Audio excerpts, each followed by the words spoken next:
So welcome to another exciting webinar by Help Seeker. This one's going to be a little bit different because we're going to let you in our black box a little bit. So you might recognize Matt from some of our other webinars. He's like our chief nerd, right, Matt? Or that's how he calls himself. I don't know. I don't know if we call you that. Maybe behind your back. Is what I often use. There you go. So, oh, look at that. Lots of folks saying hello. Sudbury, hello, Rob from Sudbury. We were just bragging about Sudbury the other day. Steph from Ottawa. Hey, Steph. Our good buddy from CMHC, now independent. Tasha. Hi, Tasha LaRoche. Erin from Whitehorse. Millen from Peterborough.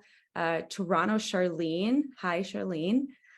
Campbell River. Oh my goodness, I don't think we've had anybody from Campbell River. Awesome. Elvis from Ottawa. Hi, Elvis. And Rami from Calgary.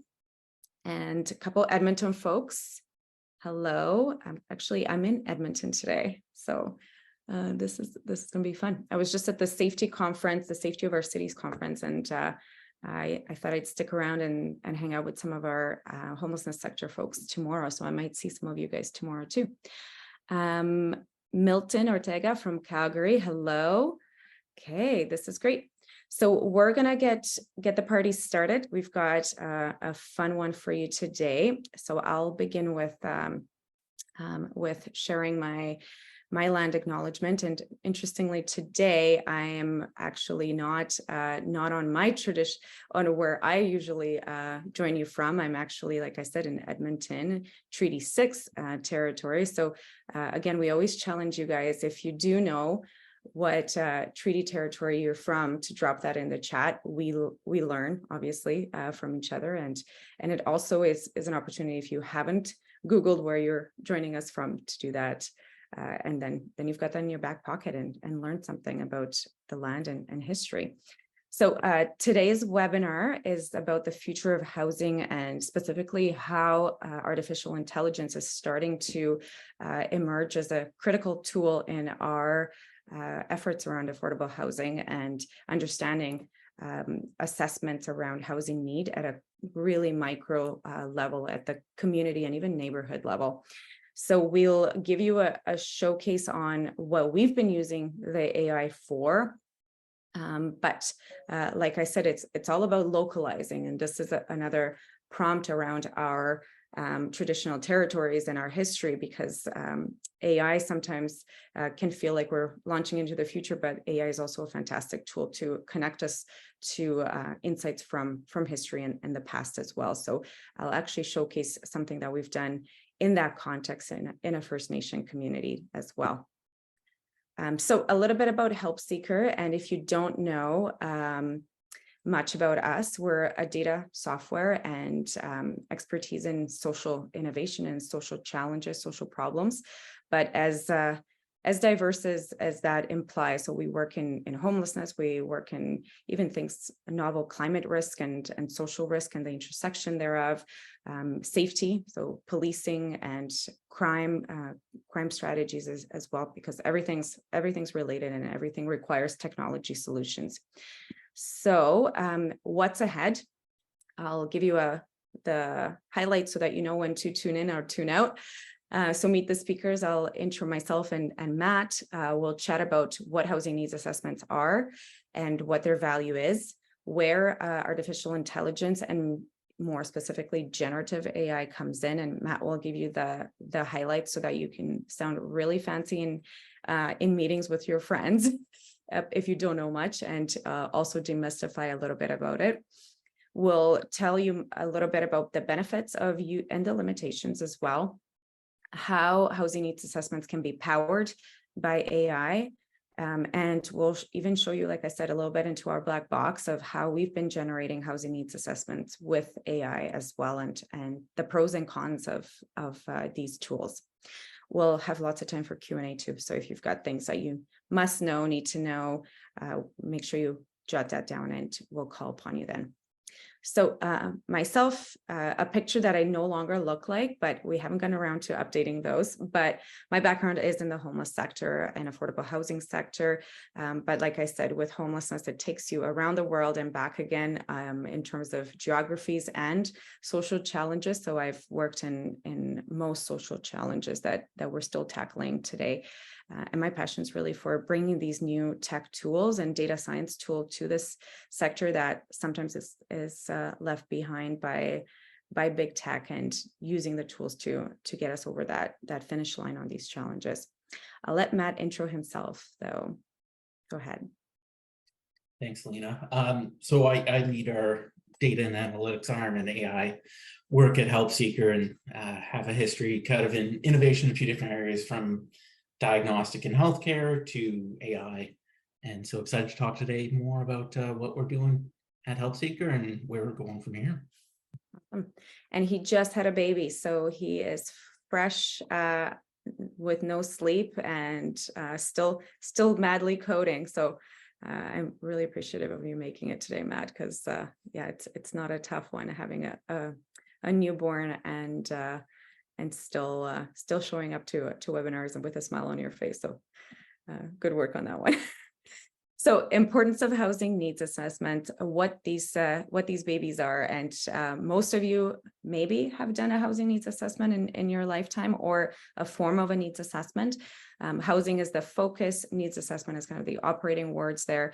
We're trying to figure out essentially what the local context is, what are the trends, what are we understanding to be unique about a community? So how does a community stand out? And the whole process is relatively, or should be, systematic. It should be relatively rigorous and data-led.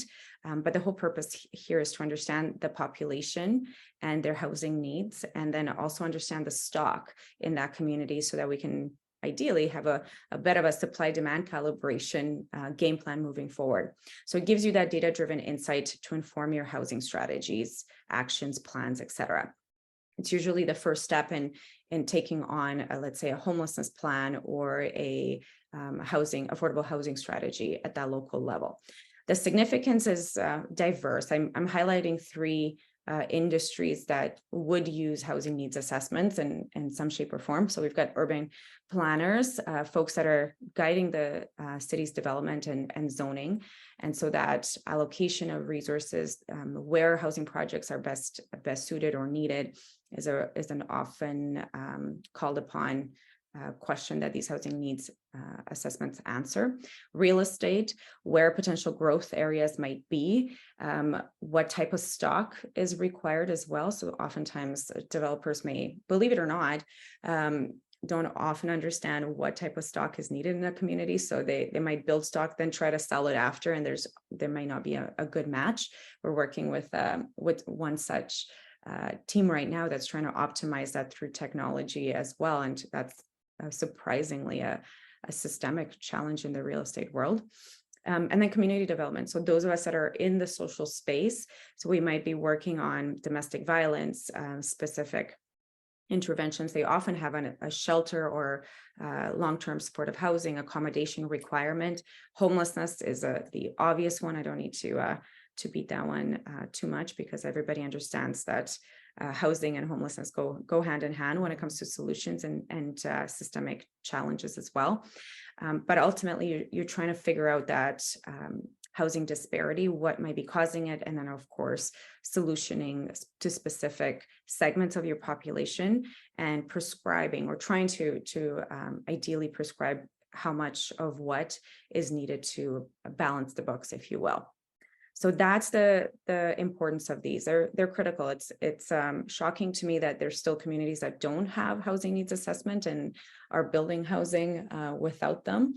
But it's true. Like we actually recently did a housing needs assessment in a city that's been around since the 1800s, and this was their first one. So kudos to them, but definitely encourage everybody to have one, and it's something you should regularly update as well. So I'm going to hand it over to you, Matt, to connect us from, things like the built environment to new things like generative AI and how those relate. Thanks, Lena. So I won't go into too much detail today. We did have a webinar in the spring, I believe, where we kind of went more into the technical aspects of the technology. But what we're going to focus on today, and one of the things we're using heavily at Help Seeker, is generative AI. And so if we talk about AI as a whole, it's really about mimicking human intelligence. I will warn, how the computer does it is completely different from how we do it as humans and kind of the way we process.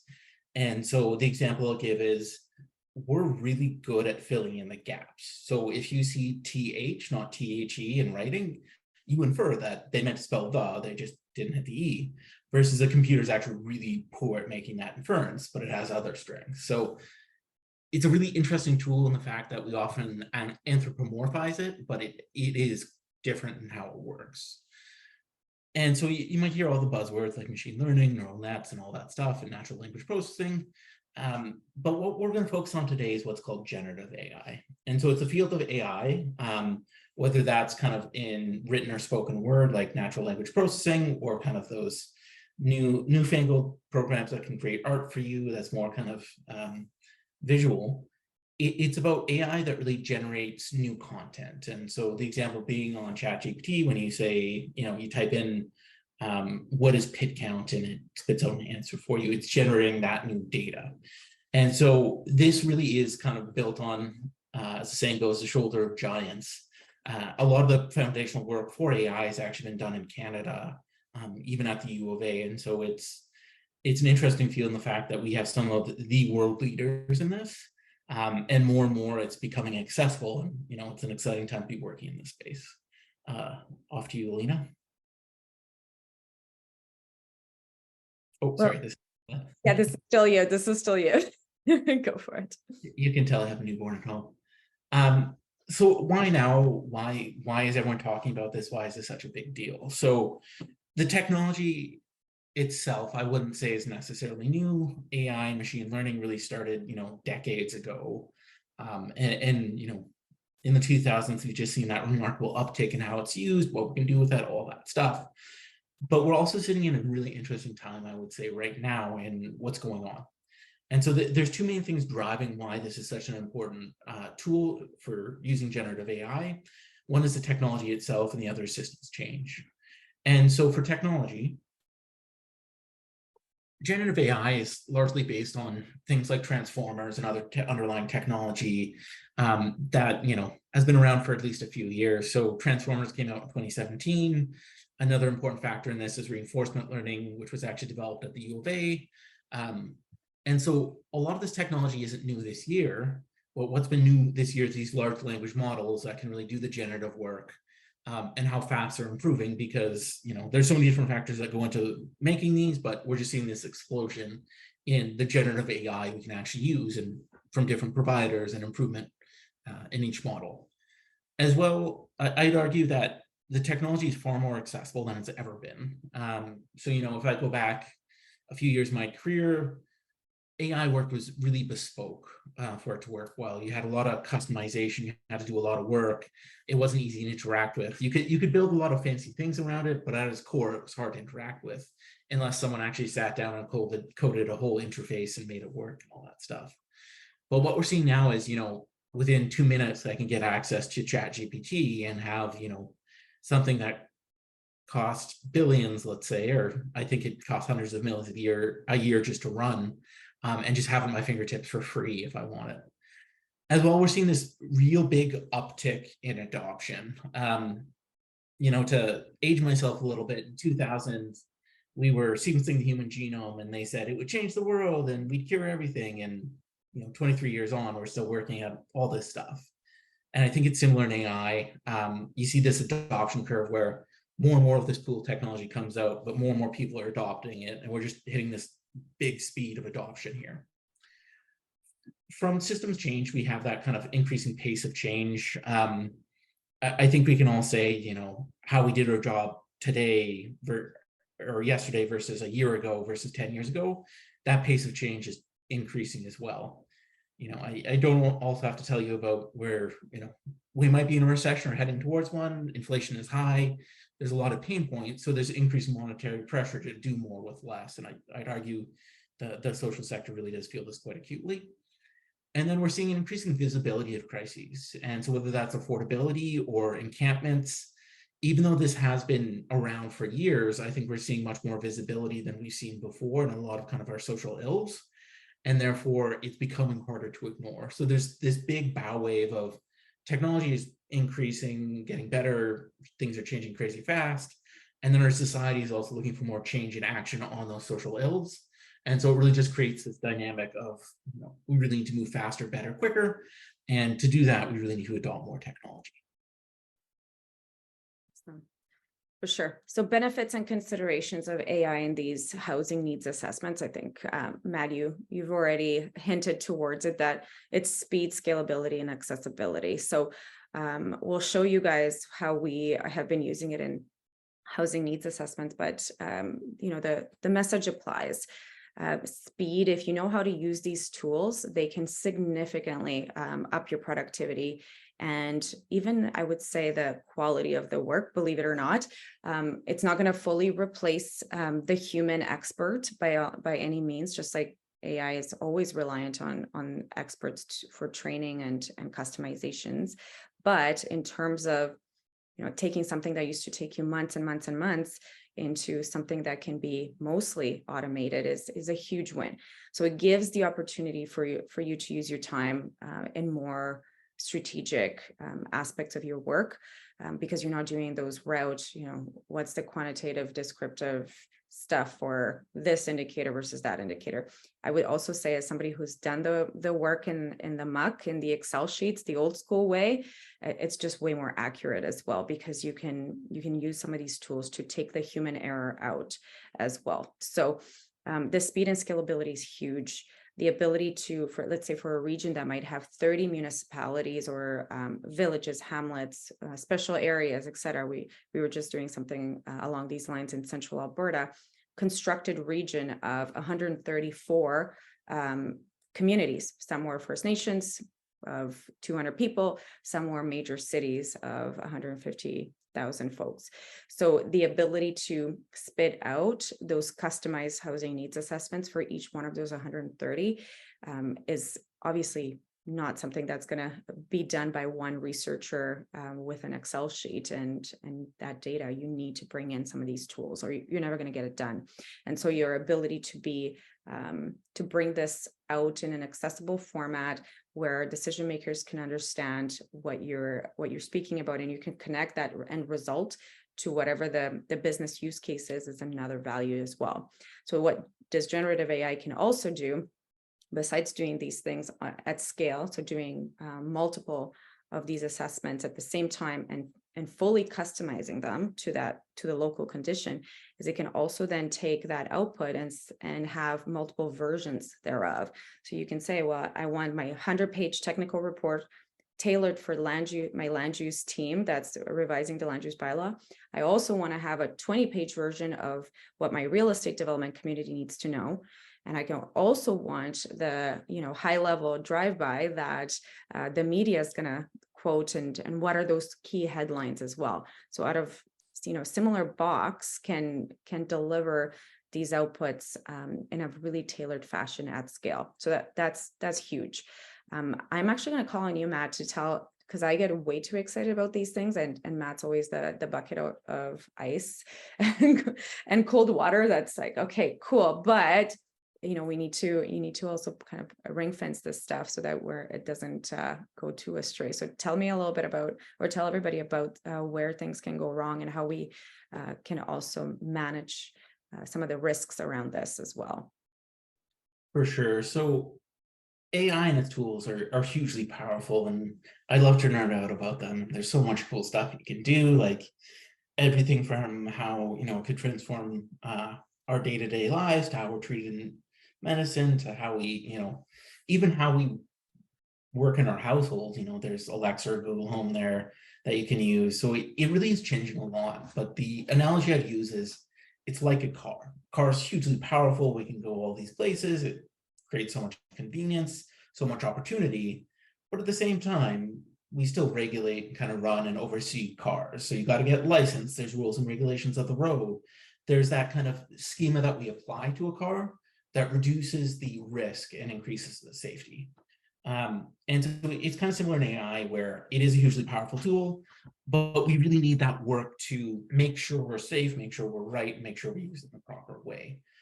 It will, I think, change a lot of things in society, but one of the biggest things is how we can do it in the right way. And so an example I'll give is a common tool right now for kind of making sure these large language models or generative AI works well is to link it to Wikipedia, because it's a huge body of work. You can ask it a bunch of questions and all that stuff, but actually it does really poorly with some of the social sector data, especially on Wikipedia. So if you ask it, what are homelessness rates doing in Calgary, it really struggles because it hasn't been trained on recent or accurate data for that, just because that wasn't in its body of training literature corpus, it's called.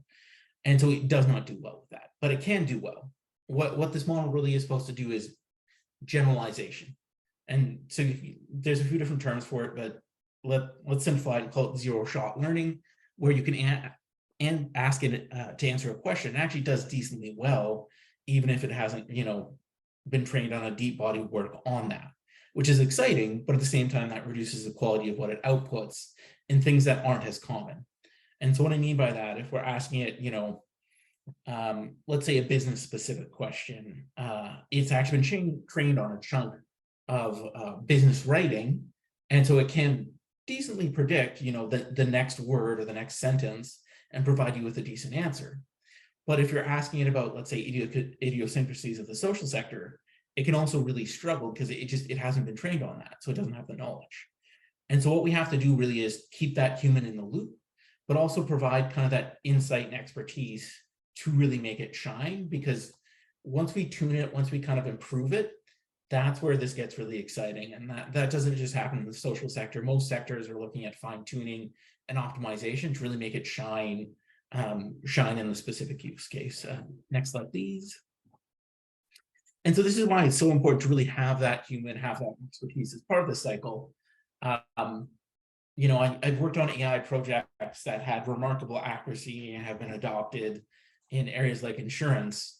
I think there's kind of that mental block in having a machine take over fully decisions or predictions.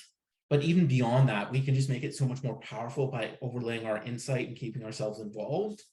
And so AI can, like Alina alluded to, do things way quicker, way faster. Can generate a 100-page report in, a few hours if we really want it to.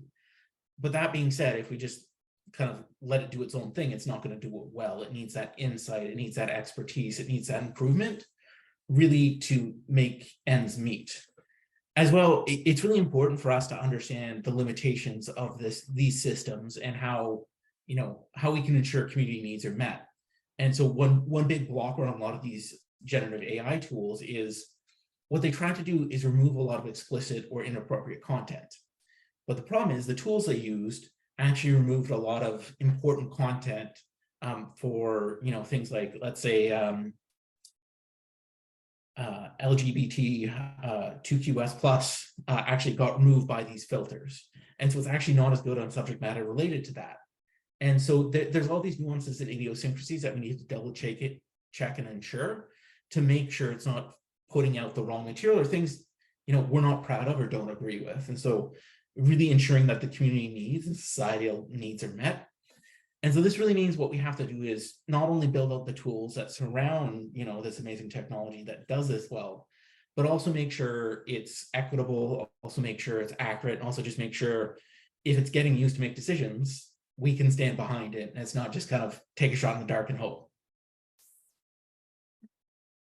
Yeah, perfect. So what did this look like in real life? We wanted to give you guys a bit of a glimpse of some of the AI generated, and I should say AI human generated reports that have been applied to housing needs assessment. So here's five of them, super different, all done within hours. And I would also say what's interesting about them is they also reflect the expertise of the community, not just the expertise of subject matter folks like myself or Matt or people on our team, and brings in the AI tool to really ramp us up.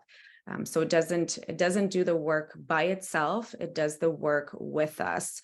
I would also say that a very, very big difference between things that are generated for big urban centers or larger urban geographies versus really small communities. And I'll tell you about that in a second. But, you've got the first one over here is actually Estelac. It's a very small First Nation in northern BC, a population of 200 people, but of note, only 43 live on reserve still. So imagine doing a housing needs assessment where a majority, 85% of the population, I believe, if I'm remembering it correctly, is not necessarily on reserve at any point in time, but you're trying to, the community's objectives were to actually bring everybody back and build the housing capacity to house everyone and build the economic opportunities to keep people thriving in their local community. So we often have this image that First Nations are, everybody migrates because they want to. What we saw in this community is that most people wanted to be in the community. They had a huge wait list of people, but there was no housing. So they left because of lack of housing and wanted to come back if housing was made to be available. So a very different context there. I'm going to move to Brantford, so a community in Ontario, experiencing growth, of course, like everyone else, but a very different growth than community like St. Catharines, which is the one down here.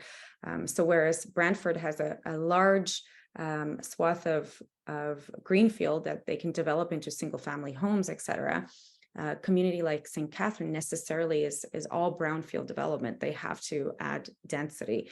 So the types of solutions that the housing needs assessment pointed us to in these two communities is, even though they're both in the same jurisdiction in Ontario, very, very different. So we actually had to think about the infrastructure to support housing densification in a very different way in St. Catharines, where we actually had to dig into things like sewer capacity. So that infrastructure to sustain this transformation is very distinct. And then I'll point to some of the folks in BC. So one community that, we really near and dear to us, it's Mission BC. We've been working with Mission for many, many years, but Mission BC has been experiencing this tremendous growth primarily because of the Lower Mainland.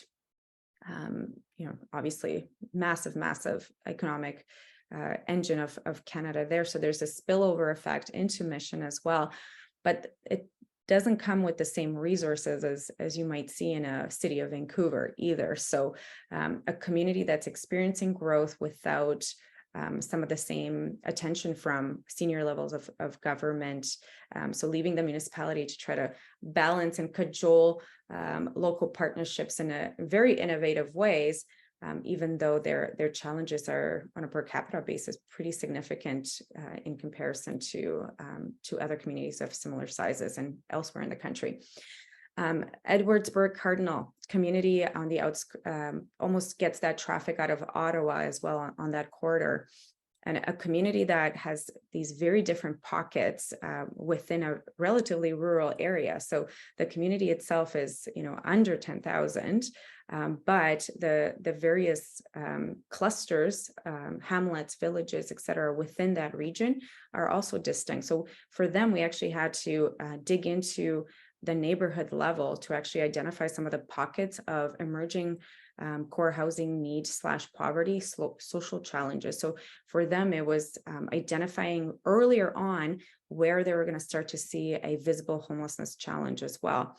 So even though this is the one that they've never had a housing needs assessment done before, but pointing them in that right direction now so that they can start to do the advocacy with Ontario, start to get some of the transitional supportive housing capacity in place before these things become major challenges as well. So just to give you a sense of, even though this is AI generated, the human expertise from us as experts in this field with the community expertise, because they know the context, it's the marriage between these three parties, if you will, that make the magic really happen. So, in terms of what these reports actually look like, at the end of the day, they are technical reports, and excuse me, they're quite large, but I'll show you the smallest one. And I'll show you this one in particular, if it loads here. Sorry, my Wi-Fi is a little bit clunky. But just to give you an idea for this community, the interesting part was, whereas in most places we have amazing data from census, etc. In First Nations and reserves, we don't.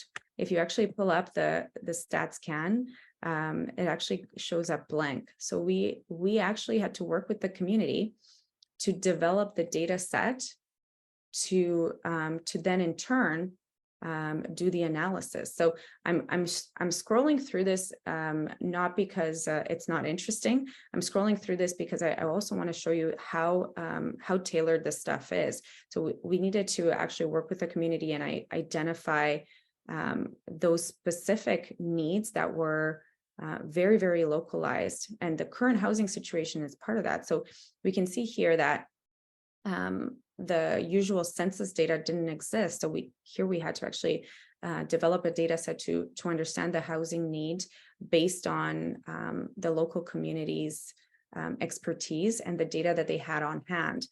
But even there, we can get some really interesting, very similar insights to what you would expect in a major city like a Toronto housing needs assessment, but bringing that to a community that is, highly disadvantaged. Most people are living in extreme core housing need. Their homelessness rates are extreme as well. But without the census data, they were never going to be able to apply for some of the funding that they needed to actually remedy the situation. So sometimes we forget the fact that the luxury of Statistics Canada is not equitably distributed to our First Nations communities.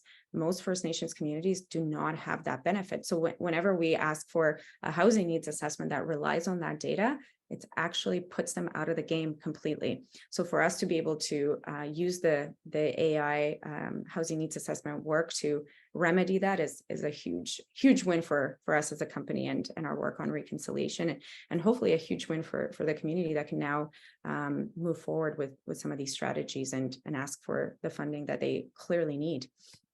So that's the not little, but it's the smallest of the reports. Most of them are, your 100-page, but they're pretty much a variation on that as well. It just has that StatsCan data set. But Matt's going to tell you more about it. What I will say is, when we started this work, we used to, and most companies that are working this space, or most consultants or city departments, still use this the traditional approach, the by hand approach. It's very prone to errors because you're using Excels and broken formulas.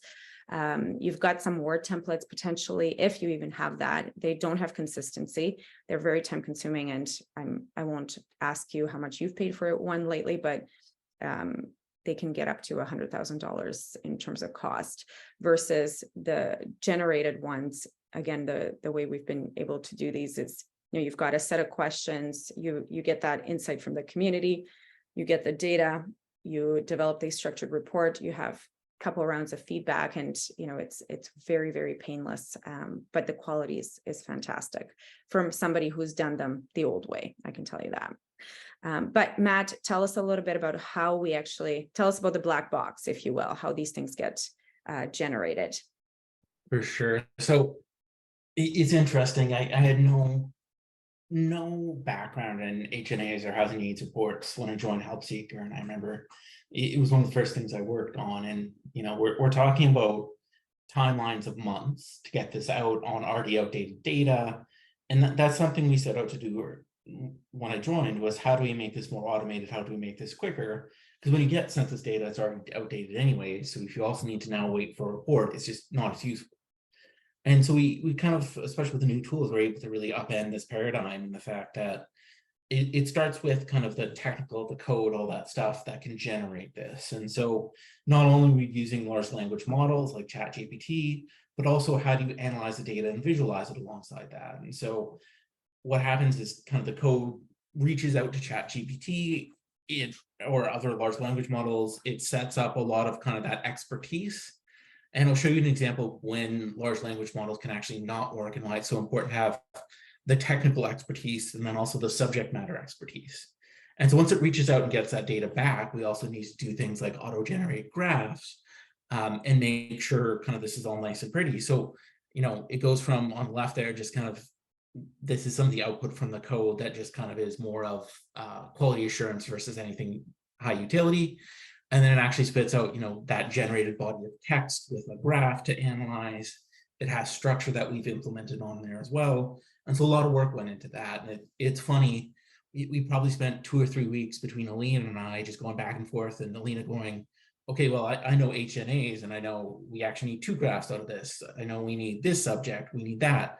And so really it wasn't just about saying, hey, technology can run away with this, but rather that interaction between someone who's, done, I don't know how many of these for years, and how do we really encompass that in something that can be generated in as little as a matter of hours. And so what we're able to do now is have code generate most of our report, and then actually on the right here, put it into that, final touches, make it look pretty, make sure it has the brand colors of the municipality we're working with, doing that QA just to make sure we're confident in what we're putting out into the world. And so there's a lot that goes into kind of generating all of this, but we can go from, literally just cold start to generating full HNA, sometimes in a matter of hours, depending on the scope of work, which is an absolute game changer. And so next slide, please. A lot of our work is really focused on optimizing the technology. I ran into this example, which was great. It's from Andrew Ng, who's a really big name in artificial intelligence work. And so he gave the example of 2 prompts. If you kind of look at it big picture, they're both saying the exact same thing. Prompt 1, state the answer and then explain your reasoning. Prompt 2, explain your reasoning and state the answer. The interesting part is the output from these 2 prompts is completely different. And that's just because the way the AI processes this. In the top one, what the AI does is just answers and then tries to explain it. Versus in the bottom one, what it does is it actually breaks it down, the answer down into steps, and then provides the answer. So you actually get a better return out of prompt 2. And so there's kind of this general syntax, general rules, general expertise that you can apply to prompt. And so you hear people calling themselves prompt engineers and all that stuff. But then there's also the expertise for the subject matter that you can layer on top of this. And so there's kind of that nice synergy of the human and the machine that really produces something I think is pretty exciting. And then you can look into things of how do I stop it from hallucinating or just making up random junk? That can be a big issue. And so you want to do things like QA, link to the right data, provide the right prompt so it doesn't hallucinate. How do we make this consistent, both in the output and also how we kind of analyze the output? Because if you're not careful, what it does is you can ask the same question on 2 different days and it might actually produce a different result entirely. And so how do we kind of ring fence this to get something that's consistent, that's insightful, and also is looking at the right stuff? And so we've come, even just the past 2 months, it's been exciting to see how far we've come with using this technology. Next slide, please. And so what are the benefits here? As we've alluded to, we can go from, when I started just shy of 3 years ago now, what was the work of months can now be done, in little as a few hours or sometimes a few weeks. Big difference being if there's customization, or like Alina mentioned, if there's things like we need to actually generate data to feed into this thing. And it also allows for a level of style and customization that's pretty exciting to see. The other big thing is it's significantly cheaper to deliver on. And so if we want to democratize access to data and insights, we need to make it affordable, we need to make it accessible. And so one of the big things is, like Alina said, a couple of years back, you could pay $100K for this. So how do we bring this down to something that every municipality can work with and every municipality can afford? And it's quick, it's timely, and it really provides the insights that you need to make changes in your community. And then the final thing here is it really is so much more streamlined to update. The nice part is once we kind of get a style agreed to with a partner, it is really easy for us to update when new data comes in. So rather than saying, census is putting out new data over the next year, I don't have the budget to spend another $20K to update this report. This really becomes much more simple, much more efficient to push out. And where we're going is this is just kind of the baseline. We want to see how can we democratize access to the housing needs assessment. And now what we're working on is how do we democratize access to more reports, but not only that, how do we create a system where you can query it? You can work with data, so you don't have to be a data scientist to figure out what, how to work with data. I ran into a great quote of being a data analyst is being asked the same question 10 different ways. But the nuance of that is the fact that we all learn and understand things differently. And so how do we create a system where we can get a good answer on, how to reduce opiate addiction in your community, but it can be asked in 6, 10, 20 different ways, and we can all get that good information out and really make data more equitable through access. But I'll pass it back to you here, Lena.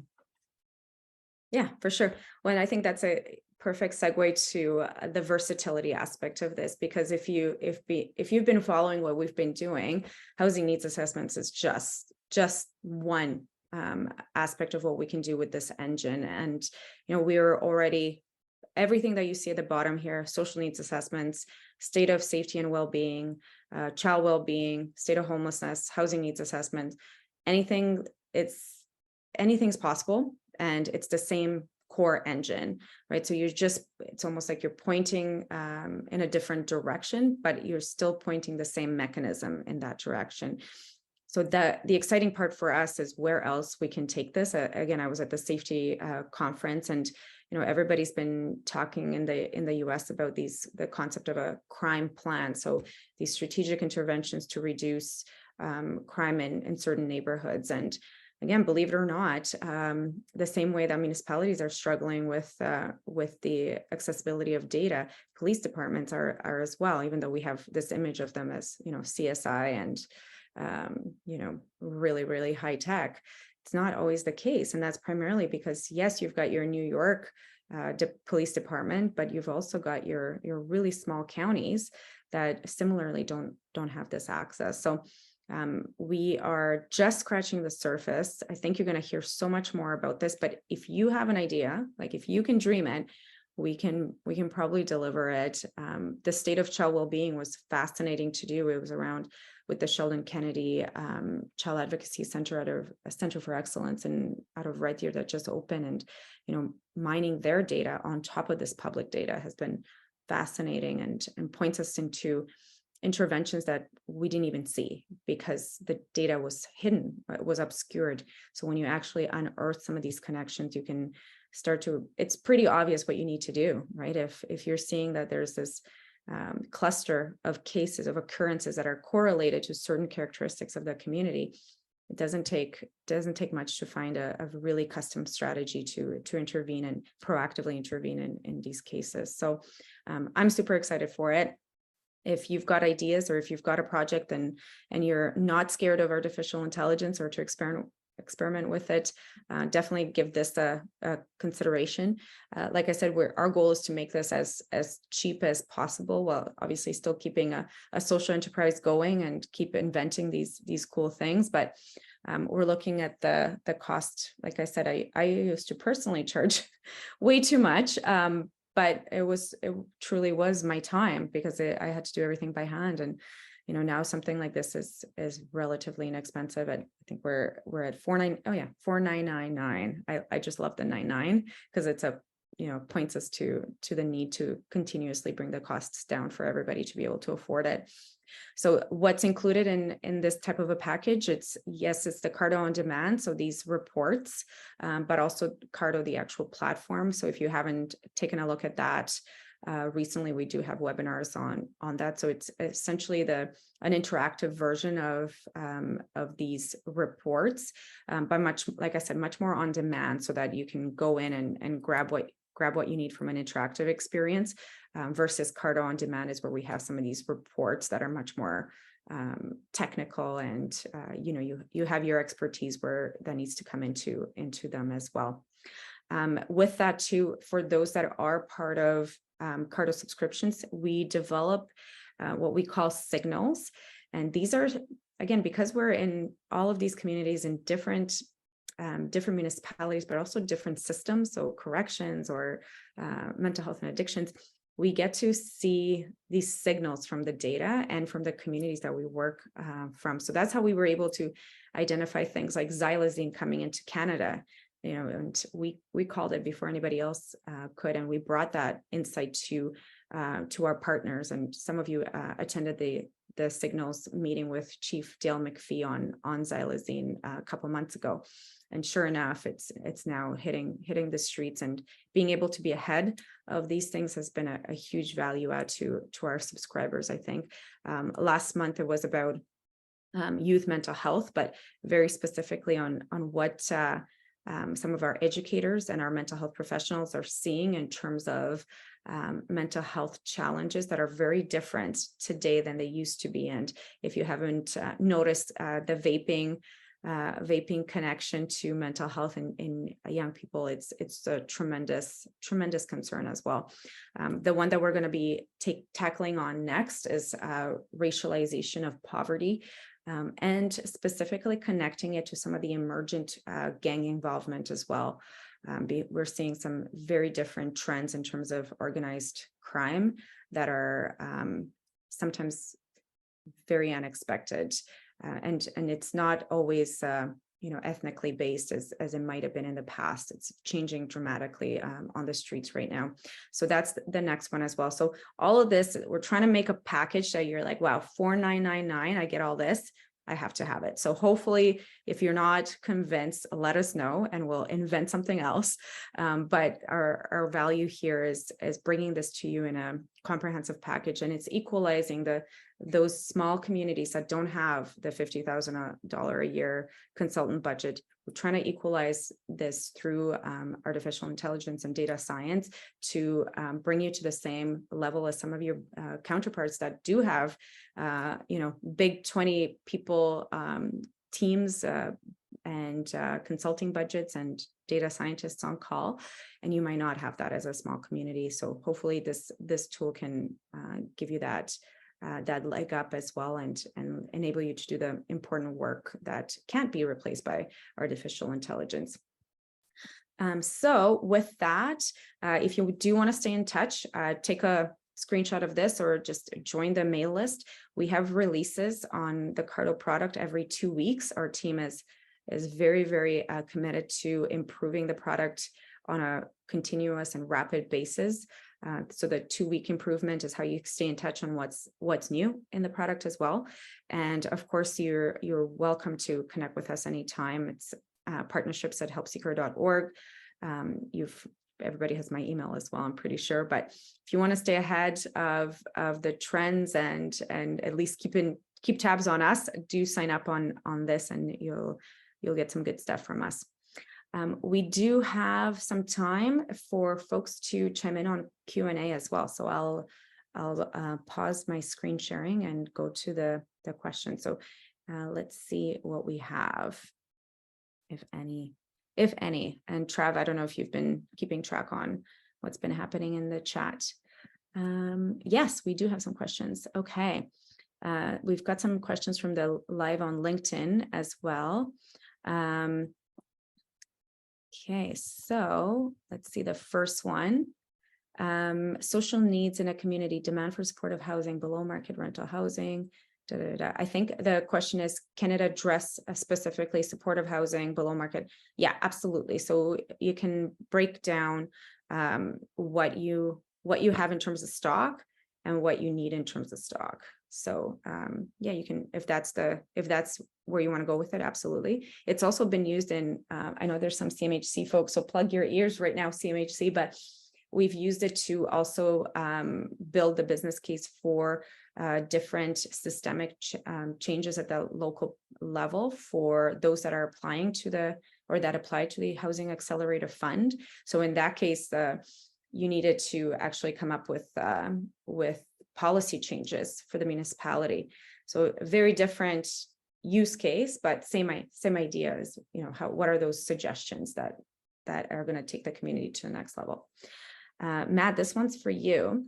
Wants to know, this is Isaac, how AI-generated housing needs assessment can be applied specifically to rural communities. And he's a counselor from Georgian Bluffs in Ontario for reference. So For sure. So I think rural communities are like any other. The big difference is, like Alina alluded to, sometimes the stats can data isn't great. And so I see another question here about where does the homeless report data come from? If you look at the baseline, is generally stats can and kind of provincial housing agencies is kind of the baseline of where we go. And I've seen much more expansion on that because oftentimes just kind of that federal or provincial data doesn't provide a good picture. And so one common complaint we've received in the past is, census says my rental price is this, but all my constituents and what I see, it's 50% larger, it's 75% larger in rent than what census is reporting. So there's a lot of work that can be done to layer on data. Some of that can be done specifically in the community or with the community. And so like Alina alluded to, sometimes you just need to sit down and say, hey, okay, how do we want to do this? What are the core insights we want? Here's the data you're not going to get from census or kind of federal provincial agencies, or here's the data that's not statistically significant because it's not big enough. And so we've also been developing tools to kind of help with this. So for example, scraping rental websites to get a better picture of what rental prices actually are on the ground or things like that. And so the nice part about the AI work is it can systematize a lot of the grunt work that goes into that. You can more focus on the insights you need. Because chances are when you're looking at these reports, you need things like what's the core housing need level, what's the population changes, things like that. But it might be that in your municipality, you really struggle with rental, total rentals, and that might require a bit of custom work or kind of a bit more work to get. But the nice part is the AI can simplify both kind of the more standardized analytics that you may have access to, but also make it quicker and easier to write anything custom you run into as well. Yeah. Here's a question from our LinkedIn audience. So can it address social housing needs in a community regarding the demand for supportive housing? So below market housing, affordable housing. Oh, I'm sorry. I think we already answered that one. It might have just come through twice. Another one, may I please ask how AI generated housing needs assessments can be applied to rural? Okay, we got that one. Which communities are you looking at for these ethnically based crime insights? Oh, that's a good one. So it's actually a nationwide meta trend, but it trickles down very differently. So in a northern community, for instance, what's happening is that southern kind of mid-level gangs are actually making moves into these northern communities and that's primarily because the HA, the Hells Angels type of organized crime is kind of receding their influence and hold in these smaller communities in the north. There's a bunch of reasons for that we'll get into in the report, but in those contexts, the street level gangs are primarily indigenous in smaller northern communities just by virtue of the population, whereas in kind of the larger, of course, Metro Van has its own demographics when it comes to that. So it's playing out everywhere, and there's a whole bunch of reasons for it. One of them is to do with artificial intelligence, because some of the organized crime networks have invested heavily in technology as well. So they were able to move supply faster. They're able to bypass some of the law enforcement efforts as well, and where law enforcement is not as present. So unfortunately, in certain communities, the per capita, you have these huge land masses that are being policed by RCMP that are they just don't have the manpower to have the same presence. So they're going to have a very different dynamic than in kind of those major urban centers. But the supply chain, when it comes to drug trafficking, has shifted. And definitely technology innovation is part of it, but the demographics of Canada have shifted as well at the same time. So that's going to be the focus of this. So depends which community you're interested in, but it's impacting all communities, this mega trend. Let's see. Is white collar crime explored in the research? Yeah, absolutely. White collar, absolutely an interesting one. And again, some of the we often kind of go to the violent crime and forget that cybercrime, some of the farms, the cybercrime farms, and actually not even within Canada. A lot of them are from overseas. And if you haven't gotten a phone call from Canada Revenue Agency lately, then you haven't been exposed to it. But yes, certainly that's the case. And we also hear, just again, being here in Edmonton and chatting with some of the chiefs and the challenges that they have, is the white collar crime and the access to some of this tech innovation is, they're needing to really amp up their capacity to tackle it, because they've in some ways have been underserved by the tech and data science world in terms of combating white collar crime as well. Yeah, and it's a great question. Do we have any other ones? Let me check the Q&A actually. Where does the homelessness report data come from? So we always say this, you're probably sitting on a bunch of gold that you don't even know about. So we always start with, what's the publicly available data tell us? You always have your census to go to, unless of course you're one of these communities that doesn't have the benefit of the census, then we have to work with that. But we do start with the census. We look at even things like Google Trends, so how people search behaviors. We scrape the net. We scrape some of these other sites like Kijiji data, for instance. We do an inventory of what the facilities are that are providing supportive housing, non-market housing, rental subsidies, etc. That should be usually publicly available, but we're just working with Quesnel right now, and we get I think we got 90% of it just through that methodology. But our expert on the ground from Quesnel says, well, you missed this one and this one. So we do rely on kind of quality assurance from our on-site expert.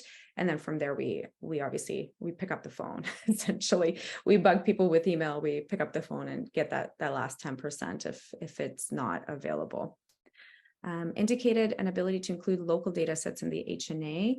Are the inclusion and additional data sets included in the Karto package subscription or extra? So it depends on what you're talking about, what state the data sets in. Matt, do you want to talk a little bit about how we transform some of these data sets to kind of include them and what's involved, just to give people a sense of it's not crazy expensive is the point. Like it's not ridiculous. Like for the HNA and SDLAC, it was part of the package. Go ahead, Matt.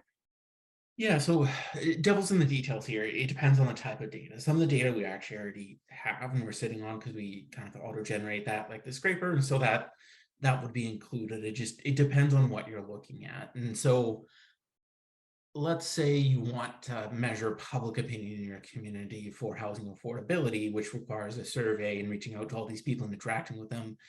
That would be different than, I want a better understanding of rental prices in our community. So it really just depends on kind of the scope of what would we need to collect that data. And the other thing we can help with too is to scope that out a bit. Example being previous work we did, people want to look into how to predict suicide rates. But the problem is we have no good coroner's reports across Canada that we can use for that. And so in that case, that would have been a massively expensive, huge project. But then we were able to actually find a proxy publication that provided some of that data in which we could use. So I know it's not the perfect answer, but it really depends on what type of data you are looking at. Like Alina said, in some cases, it's included. We can actually generate that really fast. In some cases, it's so custom, so bespoke that a lot of work needs to go into that, but at least we can work with you to kind of develop what it would take and whether or not that would be kind of the best use of your resources. Yeah, and here's another one. I can probably chime in on this one. So the price flat $4,999, regardless of data availability or level of customization required. So at a base cost and increases depending on the local context and what's available publicly. So depending on your community, I would say that your best bet is to give partnerships at Help Seeker drop them a line and give us a synopsis of what the data is that you have. And we can also tell you what data we have for your community as well, because like I said, until we know which community you're speaking about and what data set you have, we'll be making things up. But $4,999 is your base price. Like that usually gets you your technical report, and we can, add like another 2,000 if you wanted to process, let's say, something really specific that doesn't exist, etc. But like I said, we'll better off to take a look and give you the right quote than make things up. But the point is to not make it prohibitive, that we can get it as close to that $4,999 as possible. You'll also then learn something about your data set. Maybe there's lots of more insights in there that you haven't even known about. Most communities do have really interesting data. They just never analyzed it in the right way. So it's an opportunity to dig for gold in there. Even if it's a mess, we know what to do with the mess. Okay, I think we are at time, everyone. So I really encourage you to give AI a shot, because it's hopefully going to make your life easier and hopefully be easier on your budget as well. And this hopefully demystifies it a little bit for you as well. But yeah, really thank you for your time. Thank you, Matt, for coming on. And I know you got to go change a couple of diapers and give your wife a massage. I'm sure she deserves it. But thank you guys, and we will see you at our next one. Our next one is going to be actually looking at funding generators. So the same concept, but how do you crank out those funding applications with data and AI so that you can get on with your life and get the cash in the door to do the good work you're doing. So that's the next one is going to be specifically on the funding application generator. So we'll be bugging you about that one next, and hopefully we'll see you there. Thanks.